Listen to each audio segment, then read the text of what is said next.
దేశ ప్రజలకు ప్రధాని మోదీ హైదరాబాద్ వేదికగా పిలుపునిచ్చారు సార్. బంగారం కొనుగోళ్లు నిలిపేద్దాం, ఏడాది పాటు ఇంట్లో ఏ ఫంక్షన్లకు ఆభరణాలు కొనొద్దు అని చెప్పి, అలాగే ఆయిల్కి సంబంధించి కూడా మాట్లాడారు.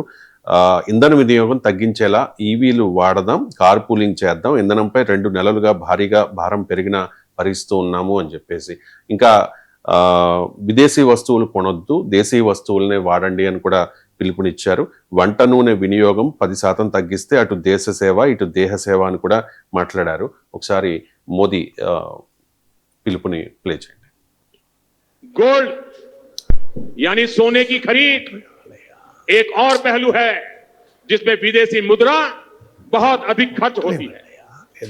एक जमाना था जब संकट आता था, कोई युद्ध होता था, तो लोग देश हित में सोना दान दे देते थे. आज दान की जरूरत नहीं है, लेकिन देश हित में हमको यह तय करना पड़ेगा कि साल भर तक घर में कोई भी फंक्शन हो, कोई भी कार्यक्रम हो, हम सोने के गहने नहीं खरीदेंगे, सोना नहीं खरीदेंगे.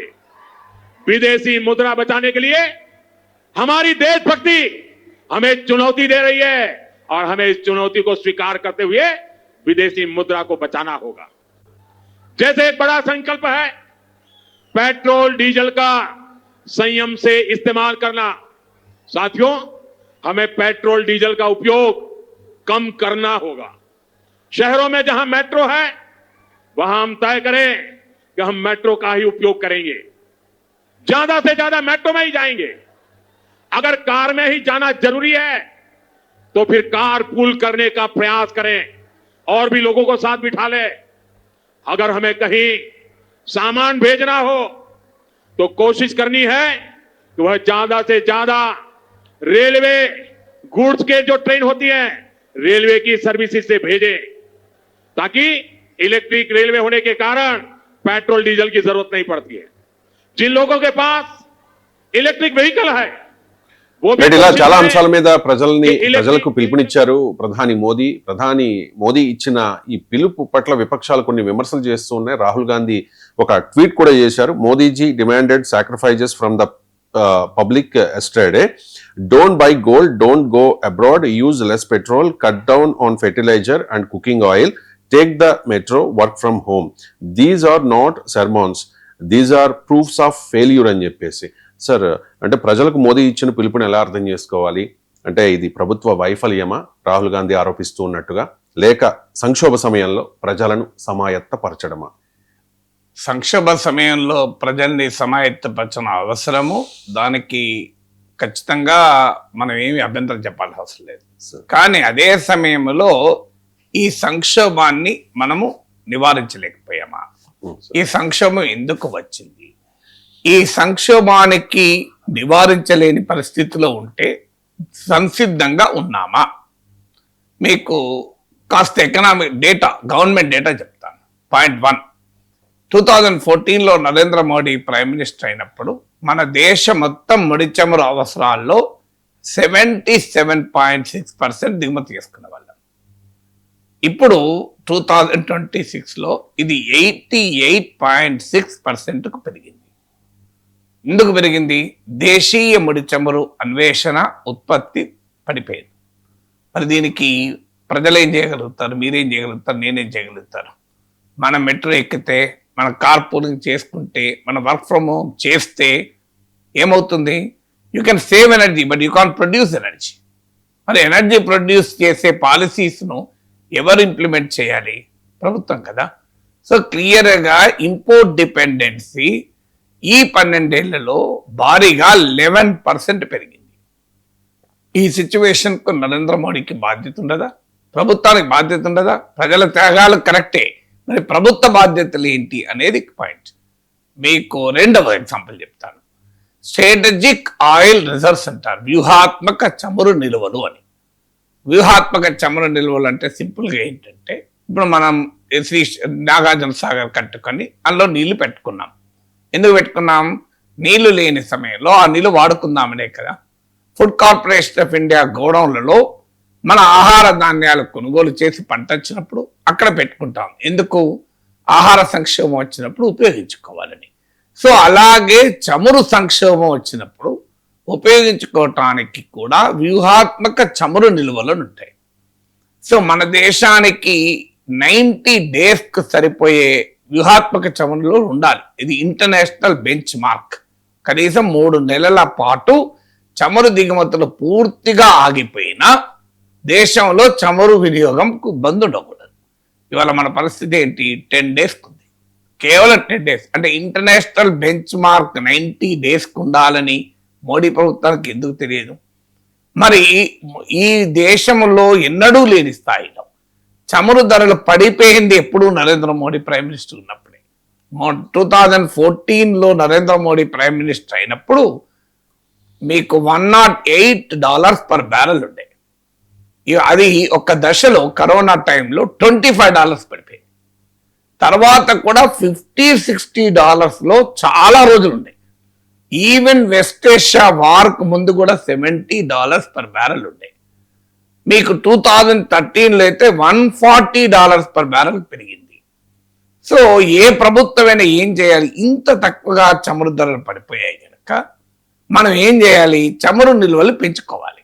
వ్యూహాత్మక చమురు నిల్వలు ఎందుకు తగ్గించారు? మరి టోటల్గా ఇండియాలో కెపాసిటీ లేకపోతే కెపాసిటీ క్రియేట్ చేసుకోవాలి. ఇప్పుడు విశాఖపట్నంలో ఈ స్ట్రాటజిక్ ఆయిల్ రిజర్వ్స్ ఉన్నాయి, కర్ణాటకలో ఉన్నాయి. ఒకవేళ కెపాసిటీ లేకపోతే క్రియేట్, ఉన్న కెపాసిటీ ఫిలప్ చేశారా? అది కూడా చేయలేదు. మీకు ఆశ్చర్యం వేస్తుంది. 5.37 వరకు మనకు మనం స్టోర్ చేసుకునే కెపాసిటీ ఉంటే 3.3 వరకు మాత్రమే మనం సేవ్ చేస్తాం. 3.37 మాత్రమే మనము పెట్టుకోగలిగాం. అంటే మనకున్న స్ట్రాటజిక్ ఆయిల్ రిజర్వ్స్ కెపాసిటీలో కేవలం 64% మాత్రమే ఫిల్ చేశాం. దీనికి ప్రజలకు ఏం సంబంధం? మేము నరేంద్ర మోడీ ప్రభుత్వానికి అతి చౌకగా ముడి చమురు దొరికిన సమయంలో, రష్యా ఉక్రెయిన్ వార్ వల్ల ఆంక్షలు ఎదుర్కొని చాలా చౌకగా చమురు అమ్ముతున్న సమయంలో మనం ఎందుకని స్ట్రాటజిక్ ఆయిల్ రిజర్వ్స్ 100%కు నింపుకోలేకపోయాం? అంటే వర్షాలు పడినప్పుడు నీవు వరద నీరును రిజర్వాయర్లో నింపుకోక, వర్షాలు లేనప్పుడు త్యాగాలు చేయండి, మీరు స్నానాలు వారానికి ఒకసారి చేయండి, మీరు వాటర్ 10 లీటర్లు తాగేది 10 గ్లాసులు తాగేది 5 గ్లాసులు తాగండి అంటే న్యాయమా? మీరు నింపుకోవాలి కదా. నింపుకోనప్పుడు కావాలంటే కొత్తగా కెపాసిటీ లేకపోతే పెట్టుకోవాలి కదా. స్ట్రాటజిక్ ఆయిల్ రిజర్వ్స్ను కెపాసిటీ పెంచుకొని ఉన్న కెపాసిటీని పూర్తిగా వాడుకొని ఉంటే ఇవాళ మన దుస్థితి ఈ రకంగా ఉండేది కాదు. 10 డేస్కు సరిపోయేంత ఉన్నాయి. మన పక్కన ఉన్న చైనా మనలాగే 90% దిగుమతి చేసుకుంటుంది. మరి ఆ దేశానికి 6 monthsకు సరిపోయే స్ట్రాటజిక్ ఆయిల్ రిజర్వ్స్ ఉన్నాయి. అందుకే ఏ మాత్రము టెన్షన్ లేకుండా ఉన్నారు. 6 months ఎక్కడ 180 డేస్కి వాళ్ళకుంటే 10 డేస్కి మనకుంది. ఇది ఎవరిది? ప్రభుత్వ వైఫల్యం కదా. ఉన్న కెపాసిటీలోనే అతి చౌకగా ఆయిల్ దొరుకుతుంటే దాన్ని కొని నిల్వ చేసుకోవడానికి ఏం ప్రాబ్లం వచ్చింది కేంద్ర ప్రభుత్వానికి? ఇది కంప్లీట్ ఎకనామిక్ మిస్మేనేజ్మెంట్ కాదా? రెండోది. మూడోది, మీకు డాలర్కు రూపాయి విలువ నరేంద్ర మోడీ ఈ టైంలోనే మీకు ఎంత పడిపోయింది చూడండి. ఎండ్ ఆఫ్ 2024 85-86 ఉండే. ఇవాళ 2026 మే జస్ట్ 1.5 yearsలో 94-95 దాకా వచ్చేసింది. అంటే 10 రూపీ కానీ మోర్ దెన్ 10% పడిపోయింది జస్ట్ 1.5 year. ప్రపంచంలో అన్ని కరెన్సీలు పడిపోయా, వాస్తవంగా డాలర్ పడిపోయింది. డాలర్ వాల్యూ ఘోరంగా పడిపోతున్న టైంలో Indian currency is the worst performing currency in the Asia. మరి 2014లో ఎంత ఉంది ఒక్కసారి వెరిఫై చేయాలి. I think 60 rupees per dollar ఉందా అన్న డౌట్ చూడాలి. అంటే 2014లో డాలర్ ప్రైస్ ఎంత? మీకు 1.5 yearsలోనే మీకు లెక్క చెప్పాను. 85-86 నుంచి 95 పడిపోయింది. మరి దీనికి ప్రజలకు ఏం సంబంధం? ఆ మాటకైతే వెస్ట్ ఏషియా వార్ రాకముందరి నుంచే పడిపోయింది కదా. వెస్ట్ ఏషియా వార్ ఎప్పుడొచ్చింది? February 28, 2026. మీకు even 12 day US Israel war on Iran కూడా ఎప్పుడు జరిగింది? 2025లో జరిగింది. నేను చెప్తున్నది మీకు ఎండ్ ఆఫ్ 2024. మరి దీనికి బాధ్యత ఎవరు వహించాలి? ఈ రూపాయి ఎందుకు పతనమైంది? ఫారిన్ డైరెక్ట్ ఇన్వెస్ట్మెంట్ దేశం విడిచి ఎందుకు వెళ్ళిపోయింది? 2014 లో $1 is equal to 58 rupees sir. అదే In మే డిసెంబర్ లోకి వచ్చేసరికి 63 రూపీస్ అదే 58 రూపీస్ 2014 లో, అంటే నరేంద్ర మోడీ అధికారంలోకి వచ్చిన ప్రైమ్ కొత్తలో. మినిస్టర్ అయిన టైంకు 58 రూపీస్ పర్ డాలర్. ఇవాళ 95. బహుశా ఏ ప్రైమ్ మినిస్టర్ హయాంలో కూడా ఈ స్థాయిలో పతనం కాలే. అది కూడా ఇండియన్ ఎకానమీ ఇంత డెవలప్ అయిన తర్వాత. ఇక 40 ఏళ్ల కింద 50 ఏళ్ల కింద మన ఎకానమీ వేరు, ఇవాళ ఎకానమీ వేరు. కాంట్ ఈవెన్ కంపేర్ కదా. సో ఎందుకు మరి ఈ ఫెయిల్యూర్ ఎవరిది? ఇలా మీకు ఫారిన్ ఎక్స్చేంజ్ ప్రాబ్లం వచ్చింది అని అంటున్నారు. సో రూపాయి పతనం అవుతోంది, దాని మీద ప్రెషర్ తట్టుకోవడానికి చెయ్యాలి అంటున్నారు. అసలు మీరు ఏ వార్ లేదు కదా 2014 నుంచి. ఉక్రెయిన్ వార్ వచ్చేది ఎప్పుడు 2022 కదా. సో మీకు 2022 నుంచి కూడా మనకేం సమస్య లేదు, ఆయిల్ ప్రాబ్లం లేదు. ఎందుకంటే రష్యా ఉక్రెయిన్ వార్కు ఆయిల్కు మనం కొనే ఆయిల్ సంబంధమే లేదు. మన రష్యా నుంచి ఆయిల్ కొనలేదు. వాస్తవంగా రష్యా ఉక్రెయిన్ వార్ మనకు బెనిఫిట్ అయింది. ఎందుకంటే రష్యా పైన శాంక్షన్స్ వల్ల రష్యా కారు చౌకగా ఆయిల్ అమ్ముకుంటే మనం కొన్నాం. సో మనకు వెస్ట్ ఏషియా వార్ February 28, 2026 వస్తే 2014 లో 58 రూపాయలు 94 రూపాయలకు ఎందుకు పడిపోయింది 95 రూపాయలకు? మరి దీనికి ప్రజలకు ఏం సంబంధము? మరి ఇది ప్రభుత్వ వైఫల్యం కాదా? 4వది 2024-25 లో India's trade deficit is $241 billion. 2025-26 India's trade deficit is $281 billion. ఎందుకు పడిపోయింది? ఈ టైంలో ఏ వార్ లేదు కదా. ఇందులో $116 billion చైనాతోనే ట్రేడ్ డెఫిసిట్.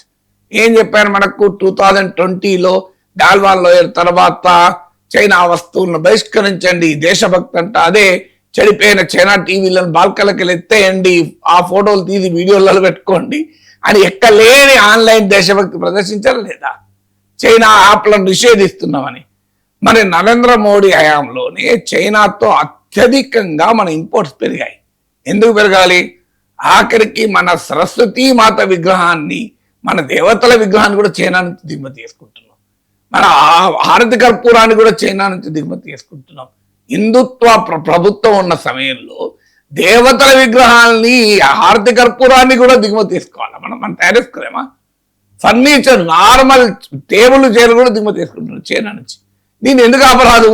మీరు ఫారిన్ కమాడిటీస్ కొనక్కండి అని ప్రజలకు పిలిపిస్తున్నారు మోడీ. ఫారిన్ కమాడిటీ మీరు ఎందుకు ఎలా చేస్తారని నా పాయింట్.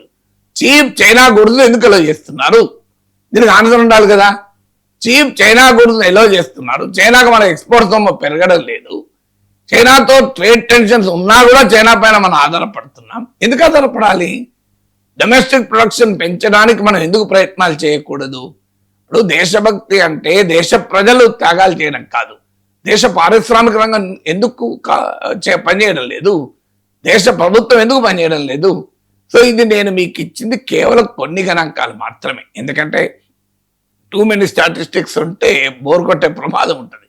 సో ఇది ఎందుకు? మరి ఇంకొక పాయింట్ చెప్తాను. ఇప్పుడు స్టాటిస్టిక్స్ కాకుండా ఈ పిలుపు ఎందుకు ఇవ్వలేదు? ఒక నెల ముందు బెంగాల్ ఎన్నికలకు ముందు ఎందుకు ఇవ్వలేదు? ఈ పిలుపు హైదరాబాద్ సభలో ఎందుకు ఇచ్చారు? అప్పుడు ఏం చెప్పారు? ఏ క్రైసిస్ లేదు, మా ప్రభుత్వం మోడీ హైతో ముమ్కిన్ హై అన్నారు. మీరు బెంగాల్ ఎన్నికల ప్రచారానికి బీజేపీ ఎన్ని వాహనాలు వాడింది? మీరు వాహనాలు కార్పూలింగ్ చేశారా? మోడీ రోడ్ షోలకు కార్పూలింగ్ చేశారా? అసలు మోడీ రోడ్ షోలకు ఎందుకు? మనల్ని వీడియో కాన్ఫరెన్స్ లో వాడమంటున్నారే. మరి మోడీ కూడా డిజిటల్ పబ్లిక్ మీటింగ్ పెట్టచ్చు కదా. ఎందుకు బెంగాల్కి వెళ్ళి భారీ ఎత్తున పబ్లిక్ మీటింగ్లు అమిత్ షాలు మోడీలు పెట్టారు? హాయిగా డిజిటల్ పబ్లిక్ మీటింగ్ పెట్టరాదా? మనం ఇప్పుడు అందరినీ వీడియో కాన్ఫరెన్స్ పెట్టుకోండి, వర్క్ ఫ్రమ్ హోమ్ అంటున్నాడు. చాలా మంచి పిలుపు, నేను దానికి ఎలాంటి అభ్యంతరం లేదు. మరి మీరెందుకు ర్యాలీలు జరిపారు? డిజిటల్ పబ్లిక్ మీటింగ్ పెట్టేస్తే అయిపోవు కదా. పోనీ మీరు పెట్టారంటే సార్ వేరే వాళ్ళు పెట్టి బీజేపీ పెట్టకపోతే ఎట్లా కలుస్తుంది? నేను ఒప్పుకుంటా. కనీసం ప్రైమ్ మినిస్టర్కు పిలిపియాల్సిండే, ఎలక్షన్ కమిషన్ ఒక పిలిపివ్వాల్సిండే. వాలంటరీగా ప్రతిపక్షాలందరినీ మీరు అందరము మనం తగ్గించుకుందాం, పబ్లిక్ మీటింగ్ తగ్గించుకుందాం.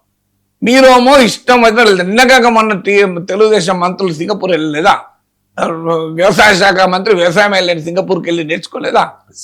వ్యవసాయం వెళ్ళలేదు. మరి వాళ్ళు నరేంద్ర మోడీ సూచన మేరకు ఆన్లైన్ క్లాసులో కూడా ఆన్లైన్ క్లాస్ వినొచ్చు కదా అంటే కోపం వచ్చింది కదా.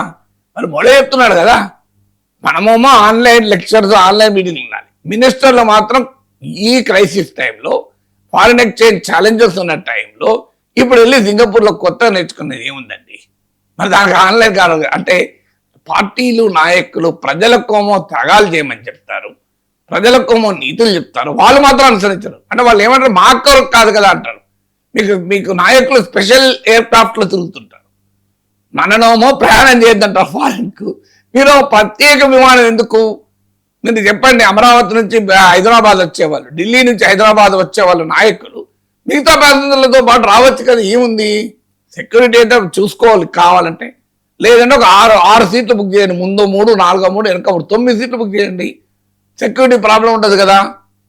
మరి మీరు ఎందుకని మీరు ప్రత్యేక ఎయిర్క్రాఫ్ట్లో మాట్లాడితే స్పెషల్ ఎయిర్క్రాఫ్టే కదా.